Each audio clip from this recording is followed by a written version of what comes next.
Hey, I'm with JackOfAllTrades playing the worst Undertale dating simulators we could find. This time we're playing Sans' Dating Simulator, an amazingly made, awful Undertale fan game. We're gonna play more dating simulators like this, so subscribe if you want to see the other ones. Alright, let's get into it. Alright, let's start. You are in pain. You appear to have fallen down about 100 feet. How did you survive? Whatever, you survived, and that's all that matters.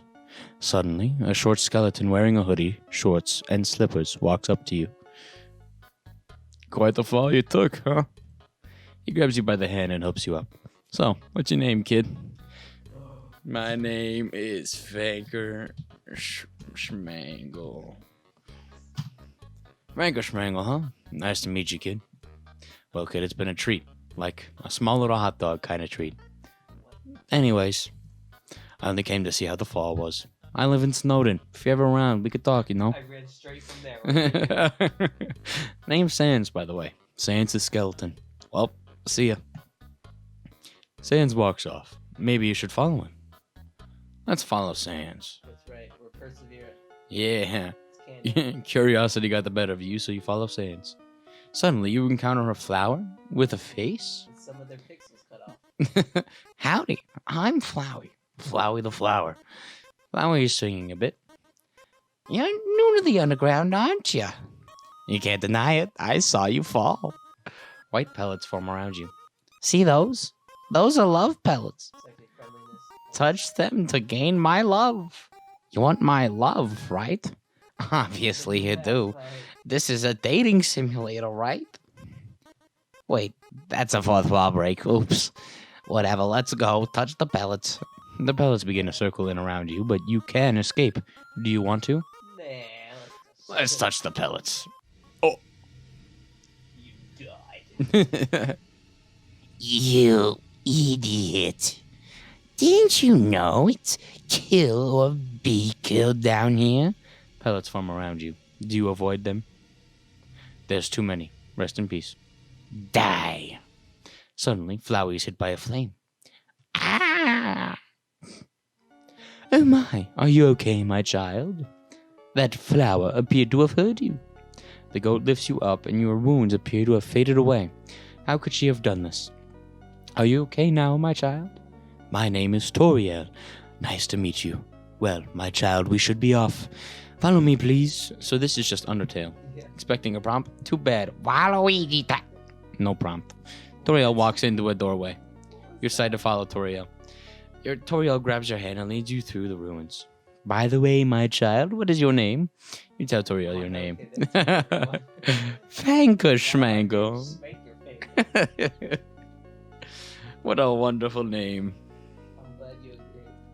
After a bit of walking, and a few puzzles, Toriel, come to a mostly empty room. In the middle of the room stood a training dummy.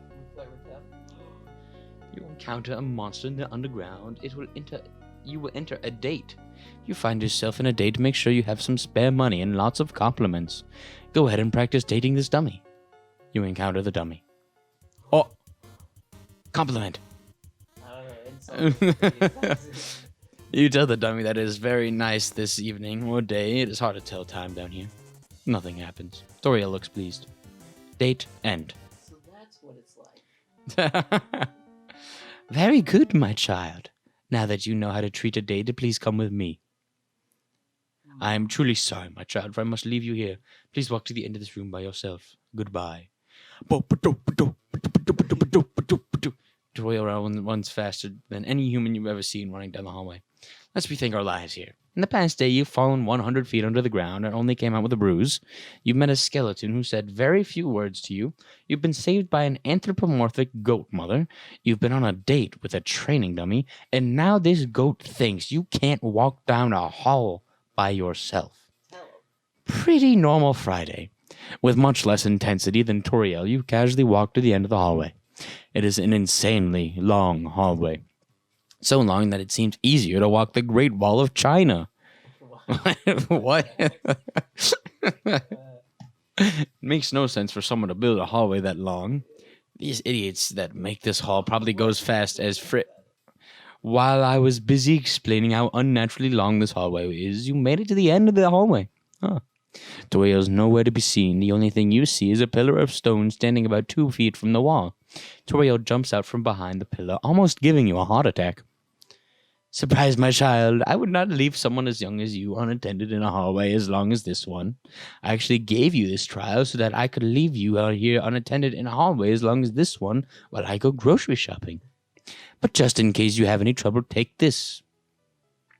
Toriel hands you a bomb with the word Galaxy Note 7 carved onto the top of it.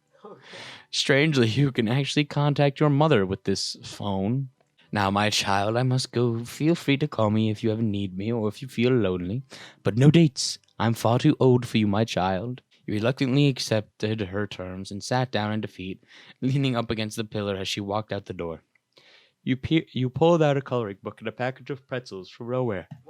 Sadly, your magic bag didn't include crayons, so you settled for coloring pencils. After a while, you ran out of pretzels, and you were really freaking hungry. Wait, how do you eat pretzels? I have no idea.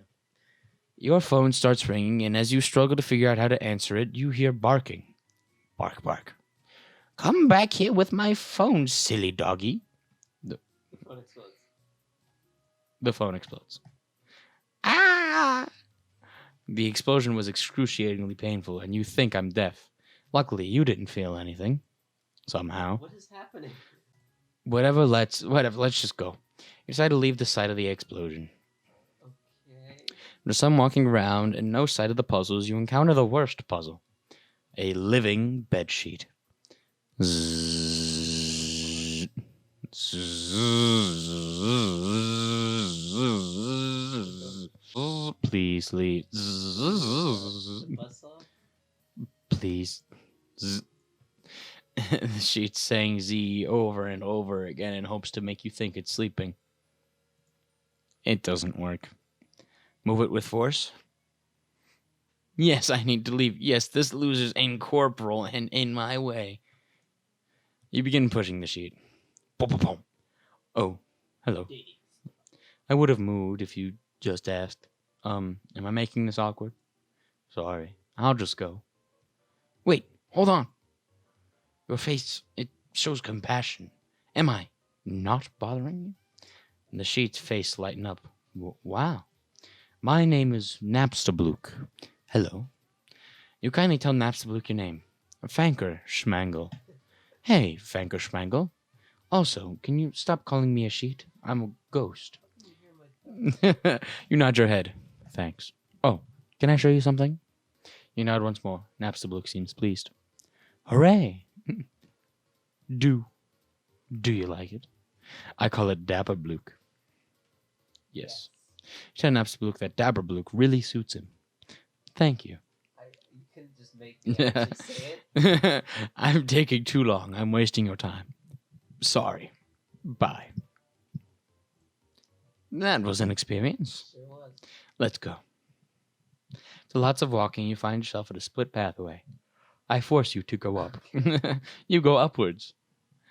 You see a tree. And your brand new mom. Toriel sees you and rushes up to you. Oh my! I told you to stay in the hallway. Or whatever, you must have been bored anyways. Come along, my child. I prepared something for you. You and Toriel walk into a house. Welcome, my child, to your new home. I hope you enjoy it. Oh, you're surprised. Come with me, child. You follow Toriel down the hallway and you find a room. Yours. It was not much, but I did the best with what I had. You'll grow into it. Although, since you are human, I don't think you'll be growing very much in the coming years. You wonder what she means by years. Like, well, 365 days? This is probably what she means. Well, it is time for you to take a nap, my child. You asked Tori if you have to. Yes, my child, the pie surprise isn't cooled yet.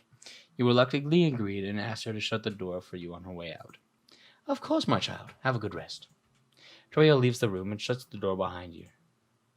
Decide to look around the room for any dirty laundry. She locks you in. Luckily, you didn't find any laundry, but you did find a ribbon. It's important to wear clothes on dates, so you tied the ribbon around your head. Now it's time to take a nap. After laying there on the floor for about 15 minutes, you finally decide that it might be better if you sleep on the bed that was made for sleeping on. The bed was 3 times your size and incredibly comfortable as you drifted off to sleep in seconds. Whoa. Whoa. You naive idiot. Look at these vines, bro. Look at these vines. I thought he just like puked on us. You feel yourself getting wrapped in vines. Puke vines. Bombing. Did you really think it would be that easy to escape from me? You feel your body get a lot lighter. How did you teleport in here? There's no dirt. Well, you would be correct. This was just a demo. Oh, that's it? Yep, we gotta end it here, kid. Besides, there's like 723 lines of code Wow, by that now. many lines of code? And that's not including the GUI, options, and other lines. Yeah, the smiley trash bag's right for once. Sans glares at Flowey. Megalovania could be heard. My child, is everything alright? I heard some intense music play. Toriel walks in the room holding a piece of snail pie. Toriel slowly sets the piece of pie on the floor and walks away. Well, guess we should wrap this up. Well, if no one's gonna eat that, be my guest, weed. Flowey picked up the pie with his vines and devoured it all. Is this also part of the simulator? I have no idea. Just like Mom used to make it. Audible wink. Stop. None of you have the slightest idea when Napstablook showed up. Actually, I've been here the whole time, watching you sleep. Well, That was that. the shortest dating simulator ever. It just was the actual game, but they had a few commentary bits in it. That's crazy. They're crazy for that. And don't forget, we're going to play more of these, so subscribe and turn on notifications to see the rest of them.